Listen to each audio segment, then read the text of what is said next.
falling leaves drift by my window.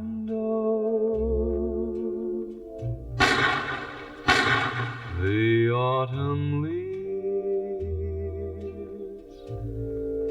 of red and If once they tasted sweet of a party, if once they tasted sweet of a socialist work, they would never give in to anybody. They would get their teeth into all enemies to the last drop of blood.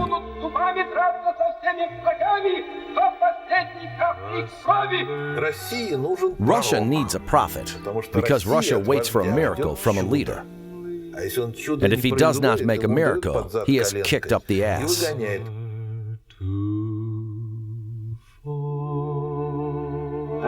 How can Nikita Sergeyevich be indifferent seeing such beauty? She is a real queen. The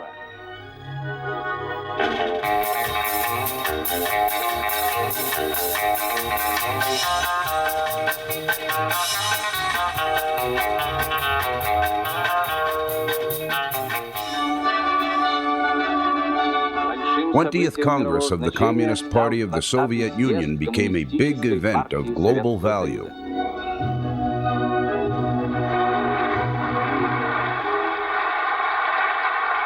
20th Congress blamed Stalin's personality cult, whose arbitrary and abusive authority brought huge damage to the party and to the people.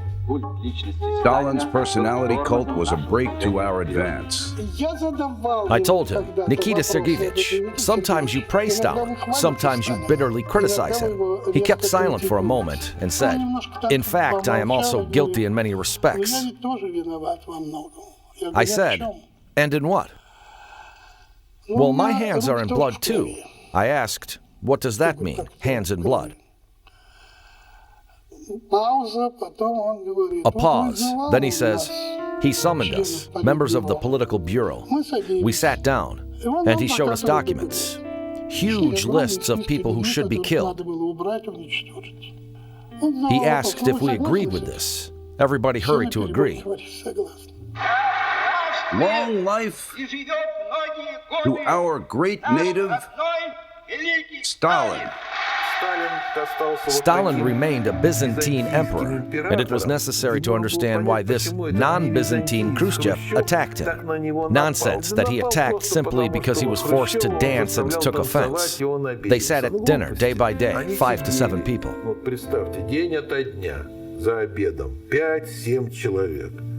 Drank, but were not drunken. Stalin had a dinner somewhere at 1 a.m. after a cinema, and they finished dinner at 6 a.m.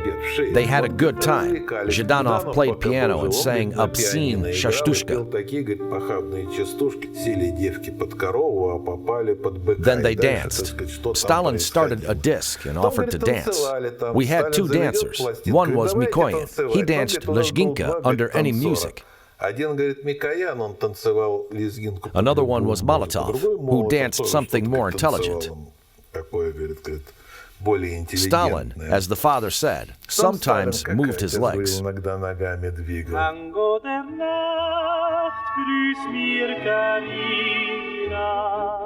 Meine kleine Signorina, sie ist die schönste, die es gibt.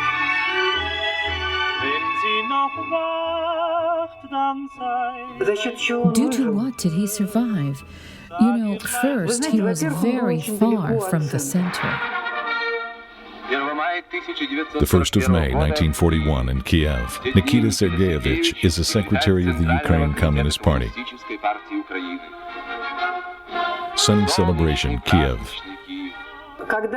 When he arrived here, maybe he pretended to be a full Ukrainian or semi-Ukrainian one, but in general, he has no relation to Ukraine. Nikita Sergeyevich Khrushchev was born on April 17, 1864, in the village of Kalanovka in Kursk province. In 1918, he joined the Russian Communist Party of Bolsheviks, studied on worker facility in Yuzovka, then in the Industrial Institute in Moscow.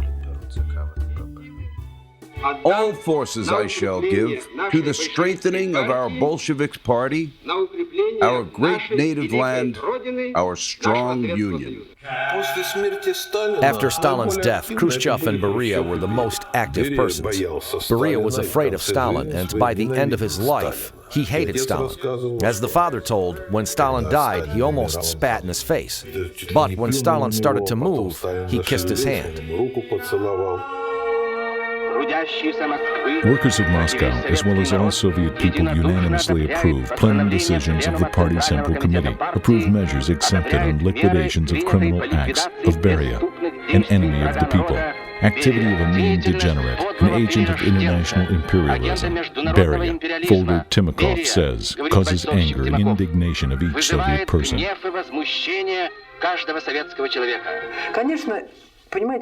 Certainly, you see all this story. From legal point of view, it's no good at all. Certainly, he was not a spy. It is clear he was a talented gangster, unconditionally talented, and very dynamic, and extremely efficient.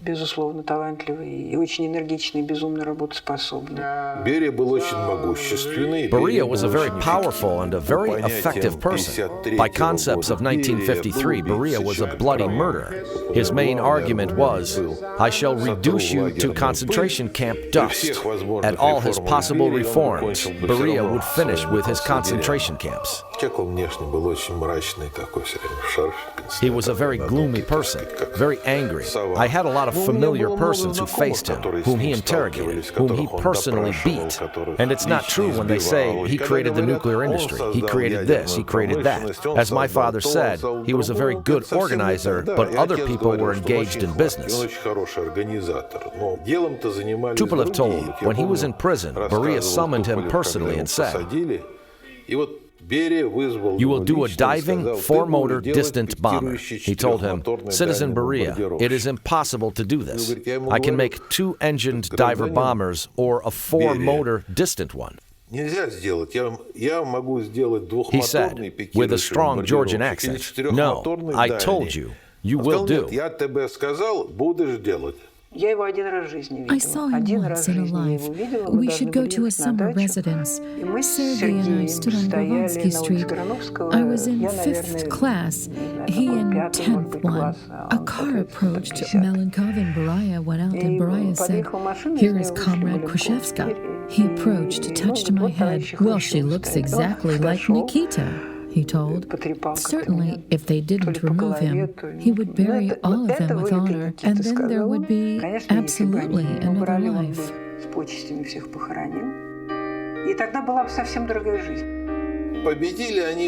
They won him by chance, as it happened in any plot. They were afraid very much to arrest Beria in the Kremlin. They even were afraid to take him from the Kremlin until they changed security there. The father said, we could not do much, 10 or 11 persons only. All security was at Beria's disposal. If we told him anything, he would address his colonel, and that's all. But it was a little bit different, probably. Beria was not such an authority for his people. They didn't struggle for him. They say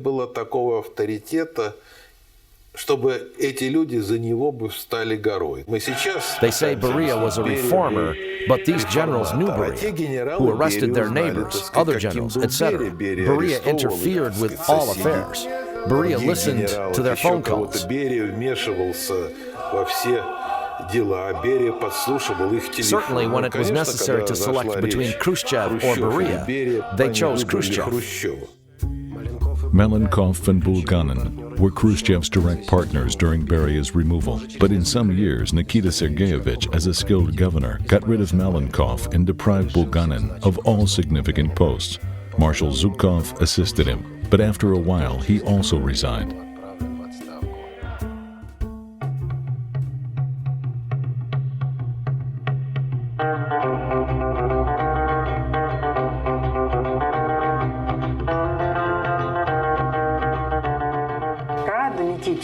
Rada Nikitichna finished school in 1949 and left for Moscow. She lived in a service apartment on Granovsky Street. Every weekend, Makanovs took her to a summer residence. She was a friend of their senior daughter. This family was very close to Nikita Sergeevich and naturally to me once they began the career together. Malenkov, Bulganin, Khrushchev. They were good friends, the same as their families. I know Bulganin perfectly because he worked with the father. We lived door to door on the 5th floor, and Nikolai Alexandrovich hid cognac in our kitchen. And because his son drank cognac and poured a tea there, the Minister of Defense comes, pours cognac, but there's tea. Once I suddenly heard at home that Marja Alexeyevna Malenkova was so and so. I was indignant and said, "Yesterday you told absolutely different." Well, I did not know it, but it was a moment of separation before Malenkov's removal. We have quarreled with him.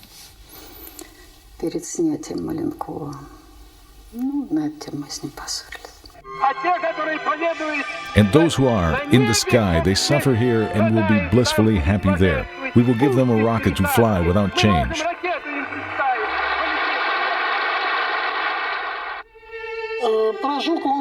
About Zhukov, they say he was very clever, very talented person, but very cruel.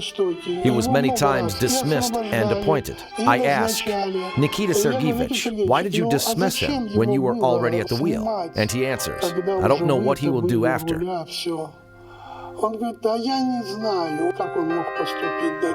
Zhukov always behaved clearly. He did not adapt neither to Stalin nor to Khrushchev. It was spoken by Nikita Sergeevich, but he considered Zhukov a very cruel man, and he said such things.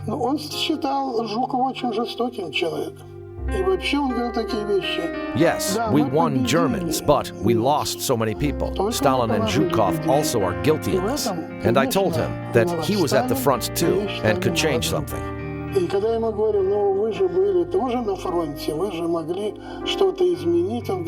said, I am not a commander. I do not know how to betray, but I know when it is necessary to retreat, you have to retreat. When it is clear that you will be destroyed by an enemy that outnumbers you, it is necessary to leave. And there was an order to stand up to the end, and we lost by hundreds of thousands of people. It was absolutely unnecessary.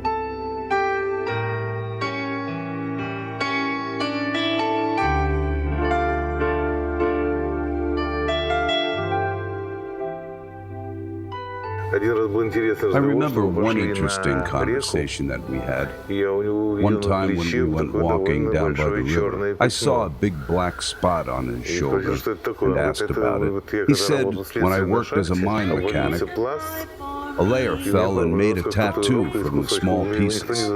Nobody wanted to take them out, and now it makes no sense to do it. A well-known guest arrived to miners for a holiday. The best sign of respect to him, a bulb of miner, the same as this. Didn't Nikita Sergeevich go down in the mines with the same bulb? Johnny is the boy for me, always knew. The first wife was a beauty, Efrosinia Ivanovna. My father resembles her very much. She died in 1919 when he was 2 years, and they lived with Nikita Sergeevich's parents, Julia Nikitichna, and my father. Well, and then in some years Nikita Sergeevich married and was sent to Kiev. And the parents were acquainted in a town named Yuzovka. She is from the western Ukraine. In the end of the Civil War, all these grounds were given to Poland, and the village became a Polish one, though it was pure Ukrainian village. That's why Mom in in general knew nothing about relatives for many, many years and didn't talk much on this theme because it was dangerous. And actually, she and I saw the grandfather, grandmother, cousins. Only in 1939, when our armies arrived there, her father allowed her to go there, and she went with 2 women, political workers, who arrived to Lvov in military form with pistols.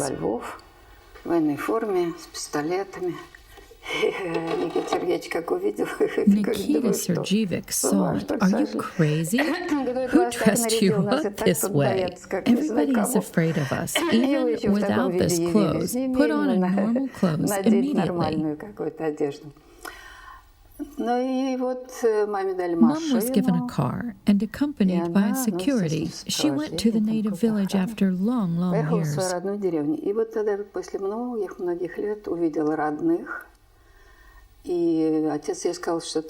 The father warned them that this land will be given to Germans, and who wants to leave can do this.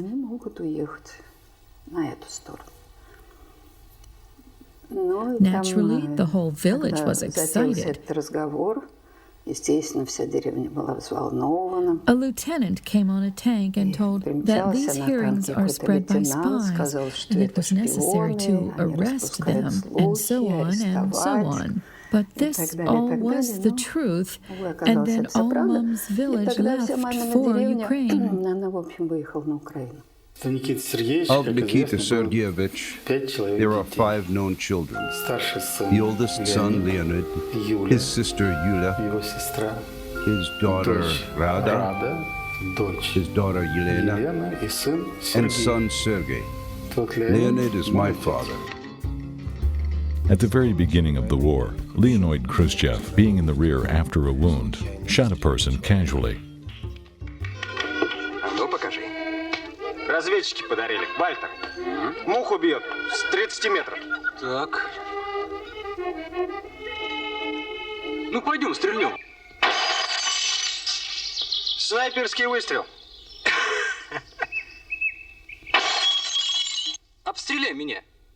Мне для смелости надо. Не надо, ребята. Ты что, испугался? Стреляй, не бойся. А я и не боюсь. Это был несчастный случай, товарищ Сталин. По молодости и глупости. Наказание, конечно, должно быть. Но все-таки это сын Хрущева, члена военного совета Сталинградского фронта. Things are heard, which from time to time are spread around about my father, are connected to his death in 1943. Rodion Yakovlevich Malinovsky, Southern Commander-in-Chief, a member of the Military Council, Nikita Sergeyevich Khrushchev. There was almost no such a family where the war didn't bring sorrow. My father was not bypassed too.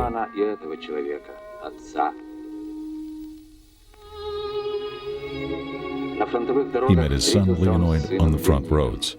Look into the face of this Russian guy. He loved life so much.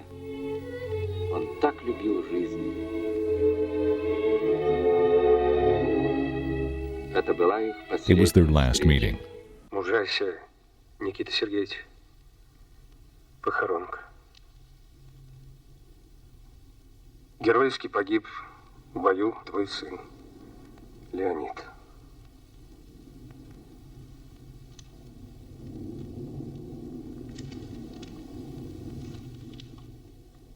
He was killed in an air fight. He was a pilot, but the place of his death was never found. And as was accepted, he was recognized as having disappeared.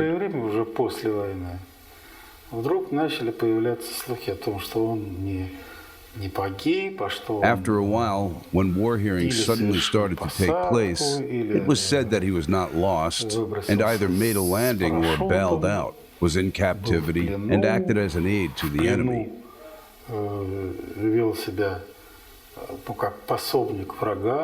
And my mom was arrested in a month after father's death and accused a German or Polish spy. It was a usual thing at that time. The wife of Kalinin was in prison, the wife of Molotov too. And I think this was simply a hook for Nikita Sergeevich, just in case. Ты не хуже меня знаешь, что борьба за власть существует и при социализме. Да какой социализм? Это в Швеции социализм, а у нас одна видимость. Будет. Конечно. Конечно, ты прав. Не то мы построили, что замышляли в 17-м. Конечно, не то.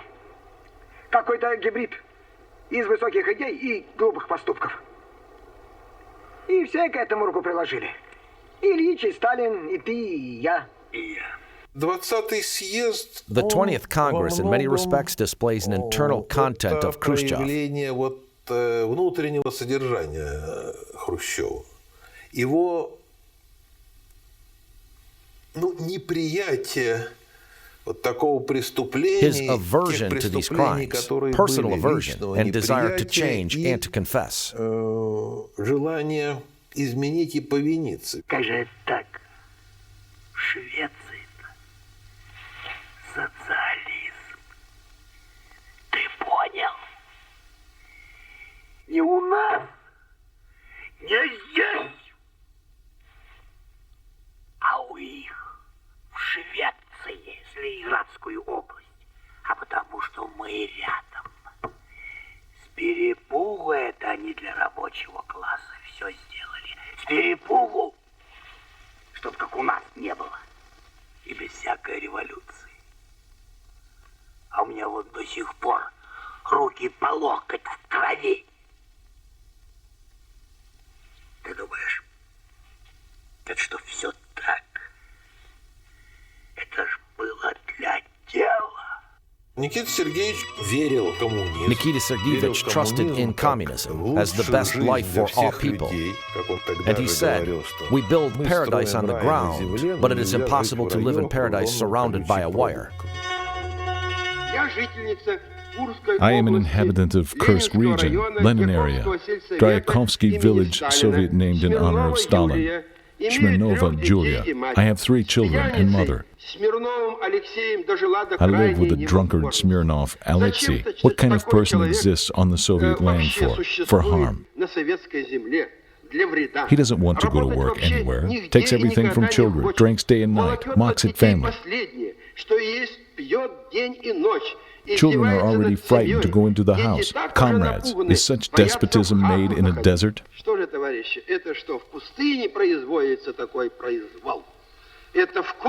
No, it's near Kursk city. Are there party organizations? Is there a party authority in this place? Khrushchev really was a devoted communist socialist who completely trusted in it. In my opinion, he even trusted in these absolutely unreal figures, tried to catch up or even overtake these imperialists. A wind of new life was carried above the country. It opened a gate of the Kremlin for everybody. They stood on a road fork. One option was to go on an old way, which Beria would go, and sooner or later to return to the same arrests.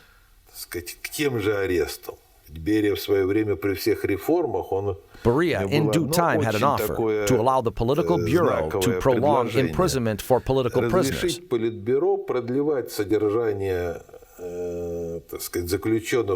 So that these people did not leave a prison at all.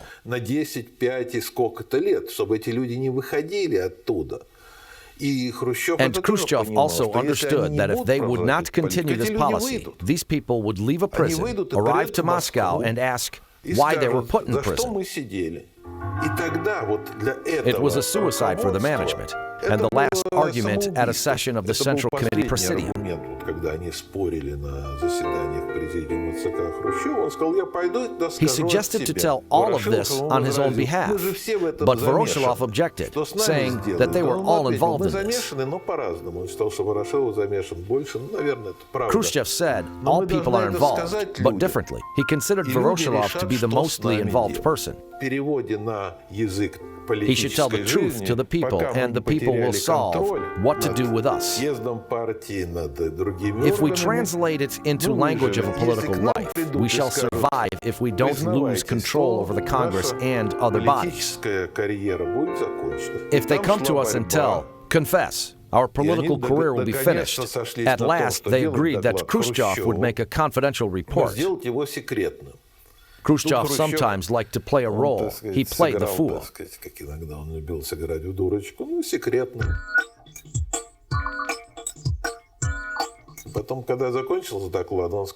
When the report was finished, he said, well, it's impossible to do it for only these people. We are a party. Let's read it to the members of the party. And 6 million people received access to the secret, confidentially.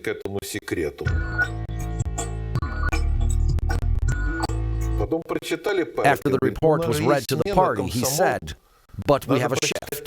Komsomol. It's necessary to read it to Komsomol members. Well, again, we agreed. The report was read to 18 million Komsomol members.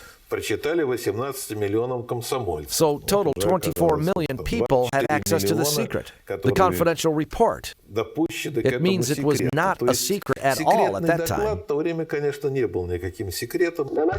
To strike crushing blows on enemies of socialism and communism, to struggle against imperialists, colonizers. Finally, a copy was sent to the Central Committee of the Polish Party. It came into the hands of the secretary's friend, the secretary of the Central Committee.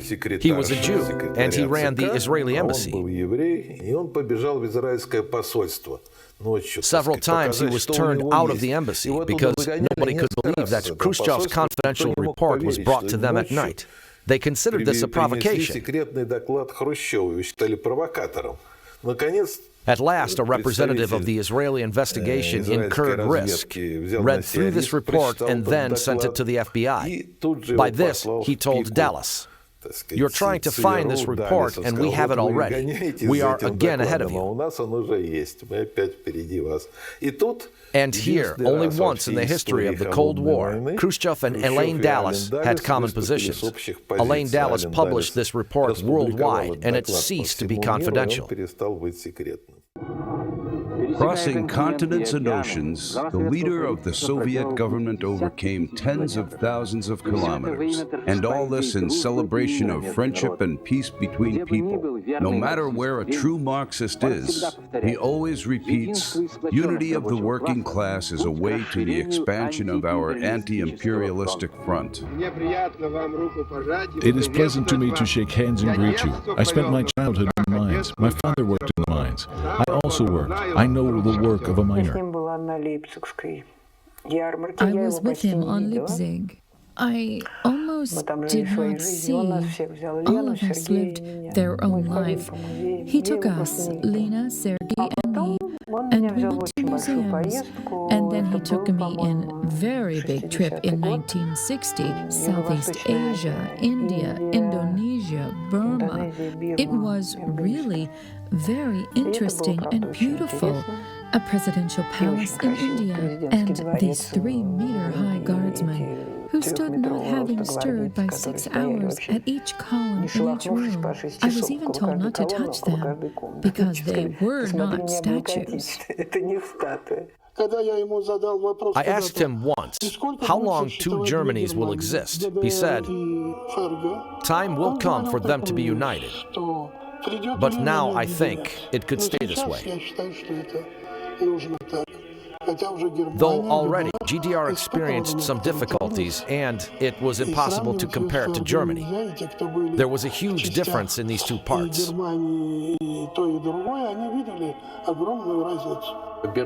Berlin Wall arose.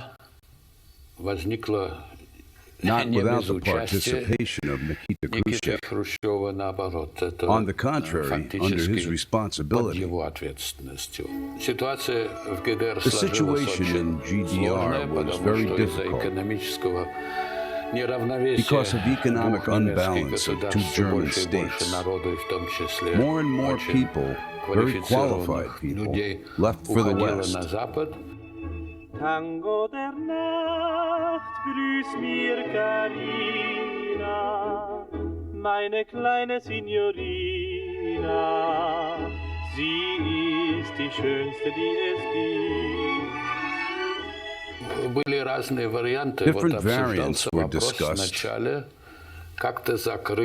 close the Western Berlin, but to make it a free city. It was just before the first meeting with Kennedy. Kennedy had just become the president, and Khrushchev probably considered him an unskilled and weak president. The meeting was in Vienna in spring 1961. Well, by appearance, it looked very friendly and pleasant. But actually, there was enough sharp confrontation on both the German and Berlin questions, and Khrushchev really threatened Kennedy. Do not fly to Soviet Union. Do not fly to the socialist countries. Respect the sovereignty and don't go beyond all limits. If you go beyond all limits, we'll hit. We'll teach you some good sense. Knock of a boot in the United Nations. First, Khrushchev did not knock on a tribune in the United Nations, shouted nothing, and even spoke nothing, because he was not on a tribune, but sat on a place of the Soviet delegation, behind a lectern. There were no microphones, but there was a boot. It was a routine session, discussion of colonialism. Khrushchev went on all sessions while he was in the United Nations. He told his assistant, "We pay such big money and the hall is empty." An assistant answered, "You know lobby interviews." "Khrushchev, I know this lobby. Yesterday they drank whiskey and today sleep, and we spend millions."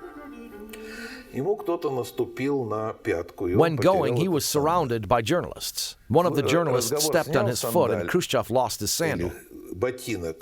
It was not a boot, because it was impossible to take off a boot easily for a person of his constitution. He could do it only with a special long spoon, which was not on sale, but was made for him. He lost the sandal, and people brought it to him when he was already sitting near a little table, and it was impossible to put on the sandal. So he put it before himself, maybe for fun.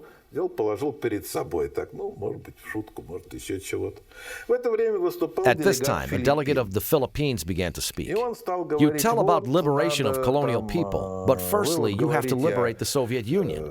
It's a prison of people." It was a normal exchange of courtesies at the time of the Cold War. By procedure of the United Nations, you have the right to answer if you are touched, and Khrushchev lifted a hand. Ireland representative was a chairman. Khrushchev always excited the United Nations, protested, was very emotional.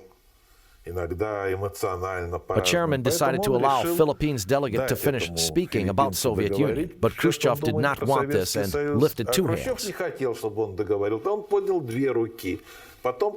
Then, as one lady said, he seized his sandal, the same as he could seize an umbrella. For example, he began to wave it.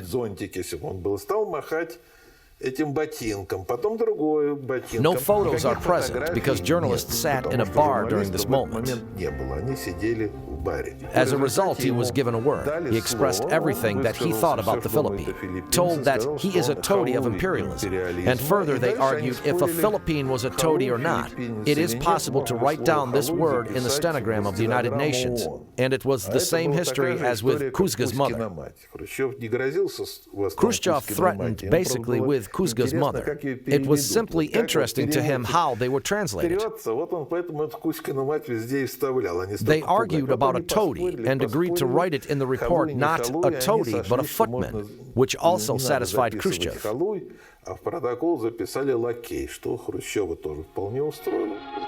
Being acquainted with the sights of Skyscraper City, Comrade Khrushchev was on the 102nd floor, one of the highest of them.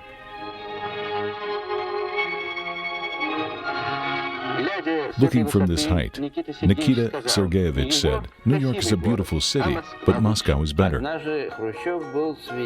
Once Khrushchev was on a visit to Bulgaria with Malinovsky, the Minister of Defense. They walked, and Malinovsky said, "You see the coast there? There are Turkish and American rockets built right in front of us." It made a big impression upon Khrushchev. Why they can put rockets directly near us, and we cannot do the same. It pushed him to reflect on how to equal our opportunities in this plan.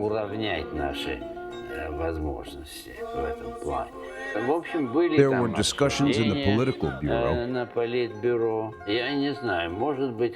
I don't know, maybe someone expressed doubt on the idea to put our rockets in Cuba.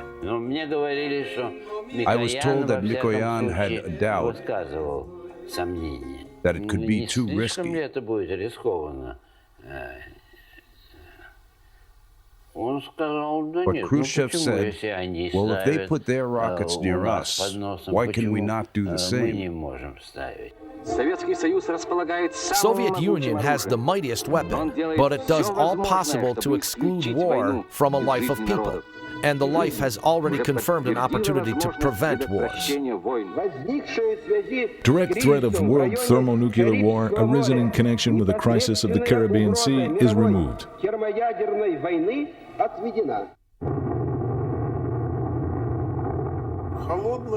Cold War is a competition of two powers for domination in the world, but they understood it was impossible to dominate. We should divide their zones of influence this way. It was at Stalin, it was at Khrushchev. Stalin tried to move Soviet Union from a level of regional power to the world one. But it was impossible. He suffered defeat in the Berlin crisis. He lost in the Korean War. And Stalin began to invest in arms. From 1947 to 1953, he increased the army from 2 million people up to 5.5 million, though the country was ruined. When Khrushchev understood it, not from the first year of his authority, somewhere in 2 years, he began to be engaged in military affairs, which included two directions. The first, he said, it's necessary to agree with them, not to agree, but to look in their eyes. Can we avoid war or not? And after a meeting in summer 1955 in Geneva, he came to the conclusion, yes, we can, but we should work from a power position. And what is such a position?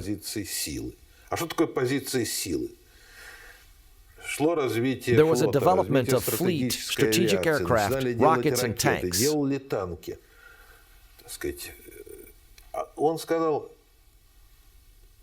He said our economy is 3 times less than American one.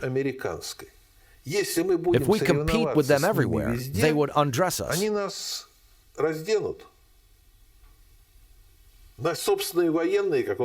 own militarians, as he expressed, would take off our last trousers and win us without any war. Therefore, he started to develop an ideology and started it with fleet.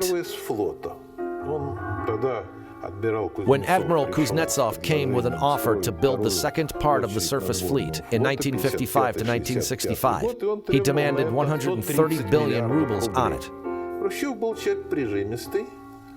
Khrushchev was a hard-fisted person, and he asked what we should receive for this money.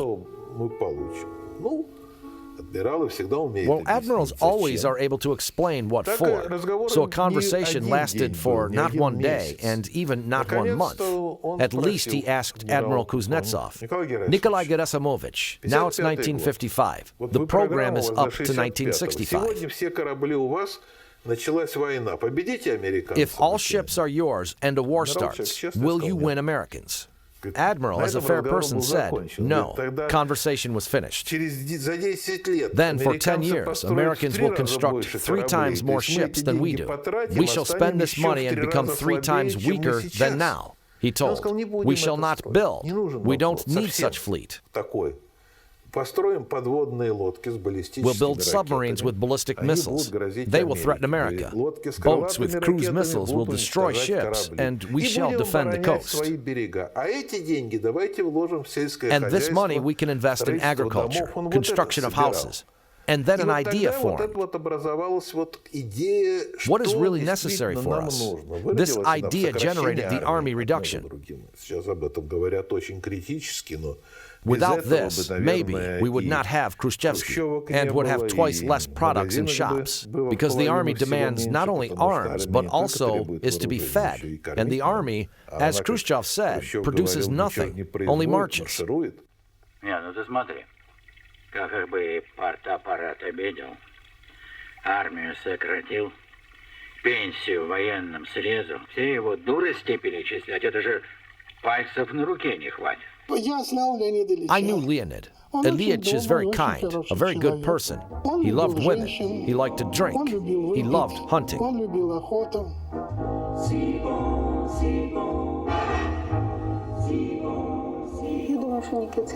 I think that Nikita Sergeyevich knew his value, and he paid for this.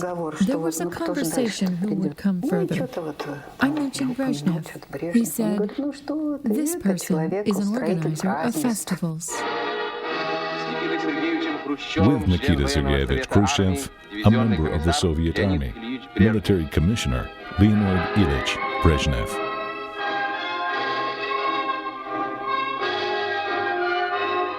C'est si bon de partir n'importe où, bras dessus, bras dessous, en chantant des chansons.